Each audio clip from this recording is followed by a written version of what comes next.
Good morning, friends. Thanks for joining us here at Journey Home Meditation for the morning sit today. It is definitely good to be here this morning with you all.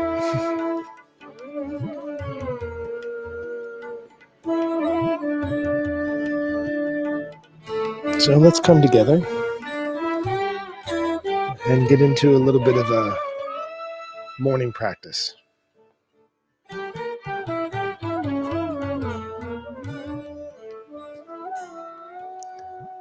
So this morning, I was up pretty early with a lot of thoughts about what we might be able to share today in our shared practice. And I thought, maybe I'll share a little bit of what I experienced over the weekend. I don't know if anybody, well, I mean, I do. I'm assuming that there are people here who listen to this who have experiences with being activated into PTSD, into post-traumatic stress disorder. And if you don't have experience with that, it's an interesting thing to try to figure out because you don't always know where your triggers are going to come from, and you don't always know how long a response, a reaction to the traumatic triggering is going to last, or what the effects are going to be. It's such an unknown territory that we go into when we are all of a sudden activated into this place of present trauma by something that's oftentimes completely innocuous, completely unrelated, completely innocent, or for the most part, um, maybe it's a buildup of stress in our lives. It could be um, that you have been holding on to some sort of resentment or some sort of insecurity of some for a long time, and then all of a sudden a series of events occurs in just the right way that it becomes um, a much larger than it is, right? And it really has nothing to do with what's happening in the room at that moment. The feeling inside of your body becomes very uh, separated from the moment. The dissociation that we experience all of a sudden shifts to being this rapid inductment into um, very much being associated with our bodies in connection to a certain experience and feeling. So this weekend, I was experiencing that because of something that was really unrelated that occurred at the beginning of the weekend that really opened up and touched into some uh, deep insecurities of mine, some deep vulnerabilities. And when I say insecurities, I don't mean like, my insecurities about the way I look, or my insecurities about um, I'm not going to go into what I don't mean. What I mean when I say that is the places where I don't have and have never had a sense of safety around certain parts of myself. Um, and this happens to a lot of us in childhood when you have traumatic events occur as a child and you don't have the ability to um, provide safety for yourself. You don't have the ability to get yourself out of an unsafe situation. This is where trauma really starts to settle in and take effect later in life. And I was fully triggered into this place, and it becomes impossible to share that with someone in a way that makes sense or is logical or rational. And so it becomes even more difficult and compounding in its feelings inside of your body. If you have PTSD and you've been triggered, I think you might know what I mean when I sharing this. But what I want to share is my experience this weekend. It was the first time I have been triggered into a true full on in depth PTSD triggering in many years. And what was amazingly different about this one is in a relatively short amount of time, I was able to utilize the practice and start to go deeper inward. Um, and it was difficult, and it was messy, and I tried to maintain honesty and openness and vulnerability the entire time, which was extremely helpful. And it seems counterintuitive, right? When we are triggered into this place of PTSD, what often happens is we become very closed off and protective of ourselves. And I recognize that. And so instead, this last time I had an experience with it, I decided to be vulnerable and really explore where I was going with it and speak openly, honestly, and I tried to be as kind as possible um, when I did have to speak. But I don't. I You're going to have to check in with Angela to find out how I did in that realm. But what was really beautiful and amazing was I was able to uh, capture the essence of what was happening inside of my body and where I attached the story of that trauma and how that has played out in my life time and again over decades and decades. Right. I'll be 45 here in a couple weeks. And these insecurities, this PTSD, these traumatic events occurred to me as a 40 years ago. You know, these were things that started happening 40 years ago in my life, and I've been carrying these for a long time and never recognizing when I was younger what it was when I started feeling these things. So I would externalize, um, and I would put the blame outside of myself, and um, and I think a lot of people do this. I think there's a lot more reactions to traumatic triggering than we're aware of in our culture. But then I also would feel the shame and guilt associated with it, and then I would return and put most of that shame, pardon me, shame and guilt upon myself, and do uh, participate in risky behaviors or in self-destructive behaviors, and probably caused a lot of harm amongst those who were closest to me and loved me, emotionally speaking, at least, um, because of those behaviors.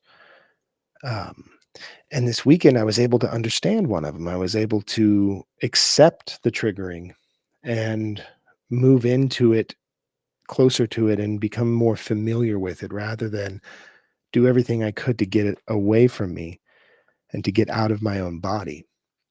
Uh, and it was amazing. It was terrifying. And then what happened after I spent a day um, really moving into that in myself, these feelings of grief and sadness for what I was experiencing as a child that I was able to express finally now, 40 years later. Uh, it opened up my experience of the world in a different way. Um, I haven't quite been able to put words to that yet or figured that out, but I just wanted to share in this morning practice that if you are able to find safety even in the storm, if you are able to use a practice that brings you into your heart in a way that holds space for you to have patience with yourself, you can move through a lot of the stories that we attach to the feelings that we experience. And getting through those stories can bring you to the root of where your disconnection began, because this is what we're talking about. We're talking about uh, a wire that got disconnected or a break in the circuit, right? If we want to use these metaphors, these electrical metaphors, and it's not too far off. We have these electrical signals pulsing through our bodies, and all of these firings that create these sensations and experiences within ourselves, and something gets miswired or a connection becomes cut when we have a trauma that occurs, and especially as a young child, when you don't necessarily have the ability to defend yourself or protect yourself, and there's people in your life who whose job it would be to do that, that are not able to do that for whatever reason. uh, we become disconnected from key experiences of attachment and safety, and then this recurs for us in our lives. And this practice that I hold, that I share with you all, um, I'm not selling anything, and I'm not claiming it to be a road to perfection by any means. In fact, I think that this perfection idea is the trauma. I think that uh, what we really need is, we really need to fall in love with the imperfection of who we are, um, and support others in their journey to fall in love with their imperfections. And in doing this, we can sit with the wonder and awe of the beauty of what is, instead of wishing for something different, instead of fighting against who I am and why I experience the world the way that I do. We can just breathe into our bodies and try to regulate that central nervous system when it becomes dysregulated, while at the same time holding on to the core feeling that we are having, the sensation, the thing that is driving us into panic. Breathing into that and doing this in a safe way, right? In a safe space. If you don't feel safe, call someone. Have someone just on the phone with you. If someone can sit on FaceTime with you for an hour without talking and just do your inner work while being witnessed, so that you have a sense of safety, then do that. Give it a shot.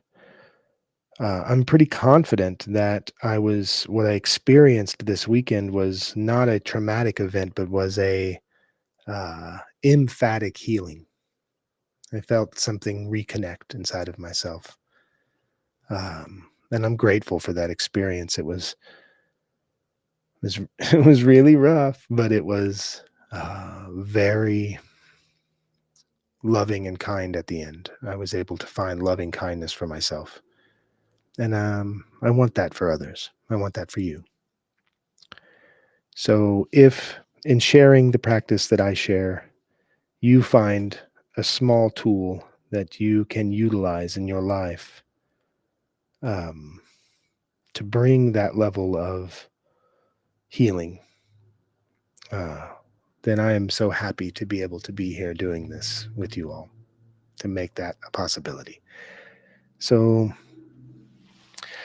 I think we could just sit with each other for a few moments. We can hold that space. Um, I'm going to bring in a bed of sound for us just to allow a little bit of that to come from inside.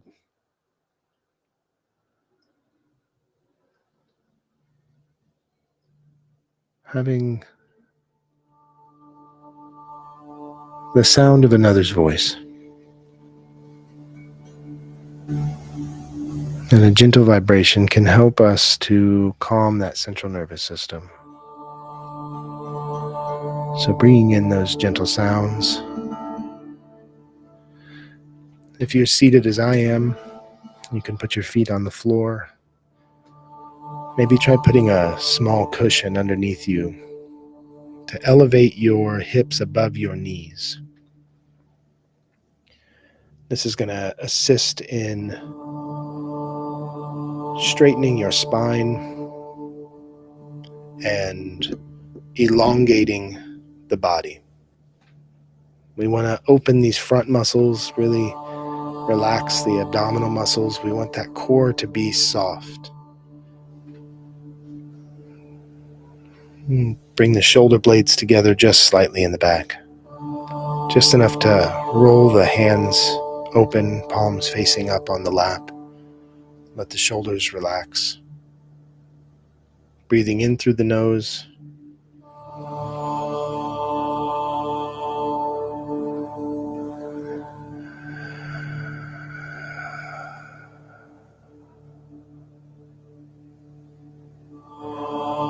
When you breathe in through the nose, let the diaphragm pull down into the belly like you're breathing into the bottom of your belly.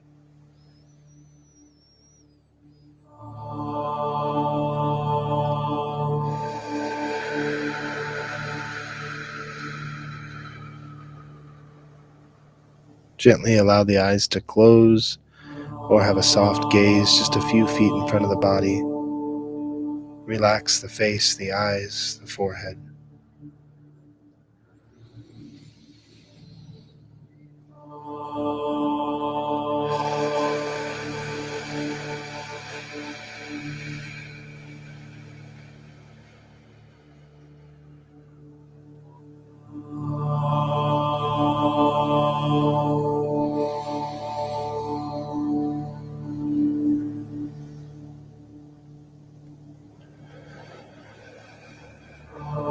Focusing on the feeling of the breath from the moment it enters the nose, comes down into the body, filling the belly, expanding the ribs.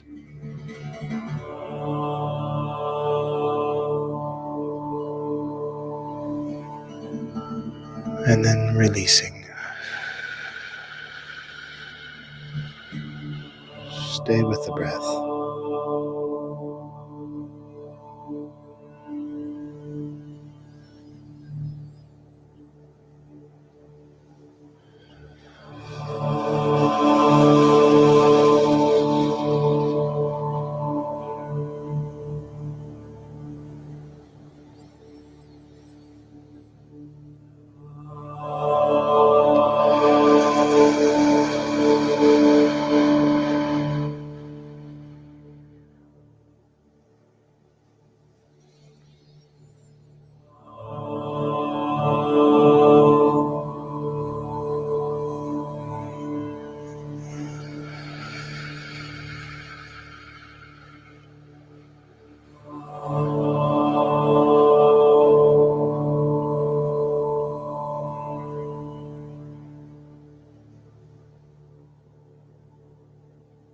Feel the body as you shift into this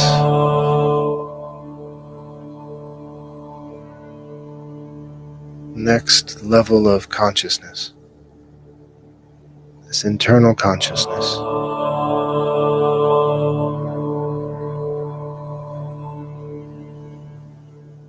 If you do this practice daily, you'll find that this is a familiar and safe place to be. But if you're new to these practices, just stay with the breath and become familiar with your internal landscape.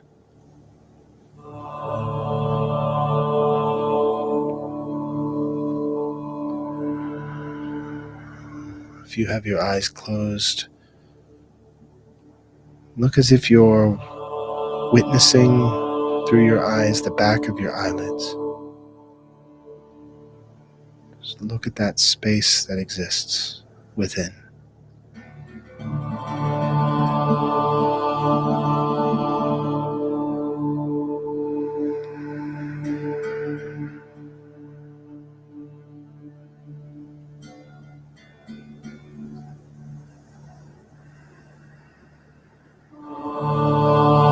Let the thoughts come and fall away like leaves falling from a tree. They're just there for a moment, and they're gone in the wind.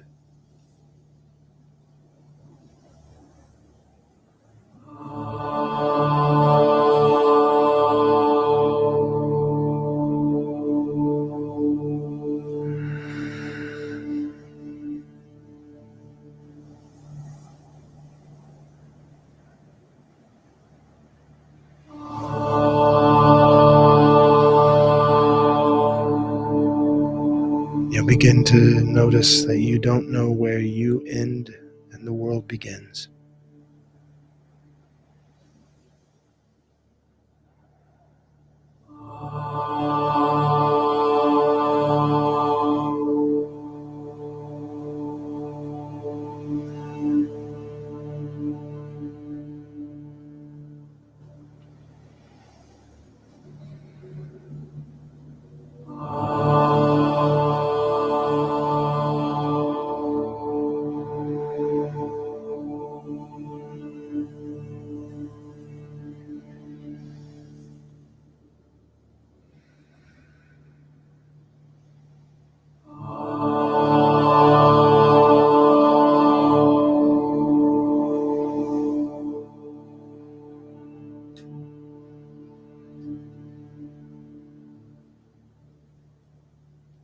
And let's just welcome in a space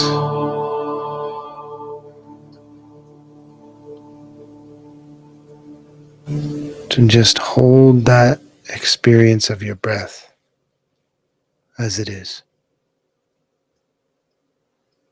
Hear the sound of your breathing and the sound of your own heartbeat.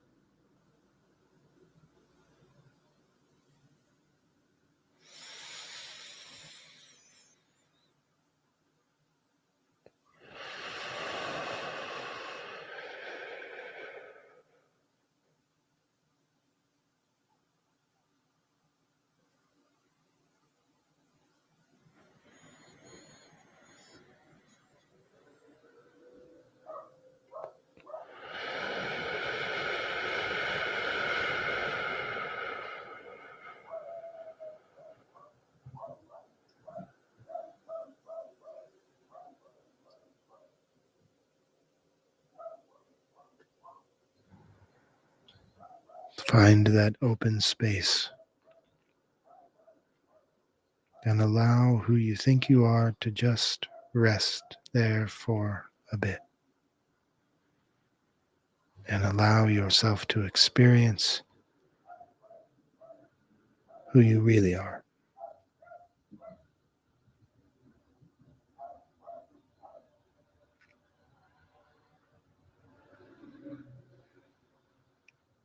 Connected in love.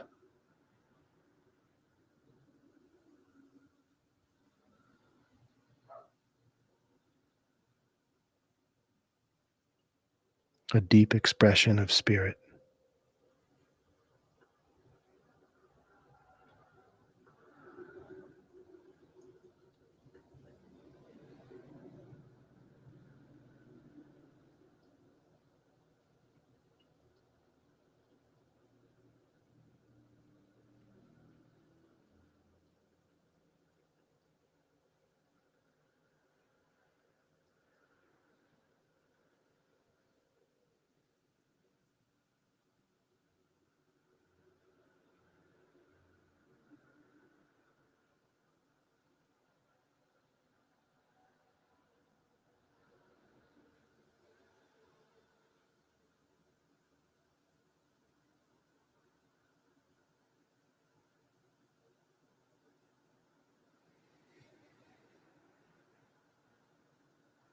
and stay here as long as you'd like.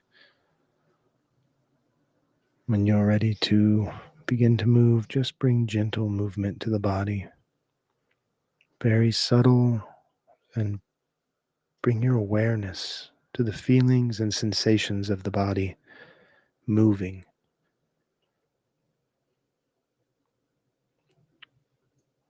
Allow some of those stuck energies to just move through the body and release. A big stretch can help. A gentle walk.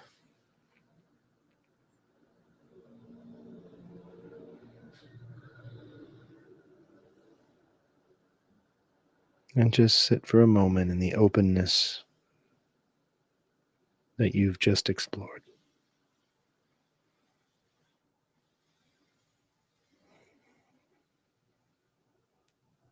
And let a smile come to your face if you want. Because it feels good to feel safe.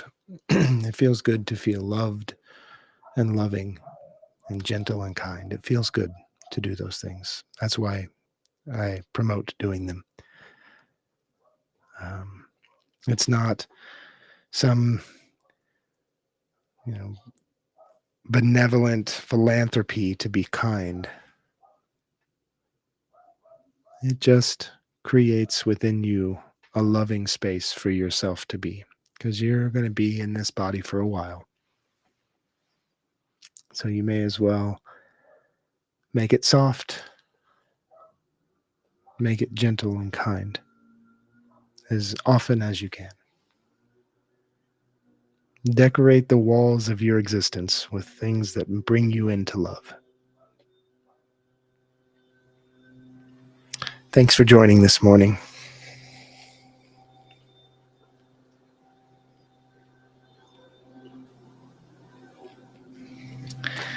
If you'd like to reach out, you can message me at journeyhomemeditation@gmail.com. My name is Michael. I'd love to hear your stories of how you may have learned from or healed with a triggering into a PTSD moment, right? Post-traumatic stress disorder. It's often misunderstood. It's a diagnosis, but it doesn't. What we forget about diagnosis is that diagnosis is a defining of past behaviors, not a prescription for future. It doesn't mean that you're going to have these triggerings in these places for the rest of your life. In fact, I think that my triggers are some of my best allies in helping me to heal. It's the triggers that open up the wound so that I can tend to it. And I'm happy to do that, especially if I have created a space of safety in my own body and in my life. If I've created a place where I can feel safe when I feel unsafe, have community friends, someone to reach out to or just to sit with, whether that's a church or a support group or a recovery network or wherever it may be that you find that ability. Try not to run away. Try not to run away from yourself. It's amazing how loving you can be when you stick around. Thanks for being here this morning. Hariom.